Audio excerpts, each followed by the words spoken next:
సమయం ఇచ్చిన గారికి వందనాలు. ఈ సమయం ఇచ్చిన దేవాది దేవునికి వందనాలు. ఇప్పుడు వచ్చిన బిడ్డలకు వందనాలు.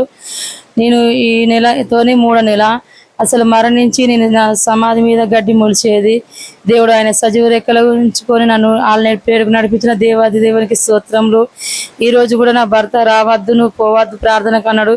దేవా నీ చిత్తం నీ ప్రణాళిక ఉంటే నడిపించాయా అని నా కుమారులను తీసుకొని వచ్చిన అద్దన్నటోడు మళ్ళీ మీరు బోన్లే అని డబ్బులు ఇచ్చిండు. దేవునికి మహిమ కలుగును గాక.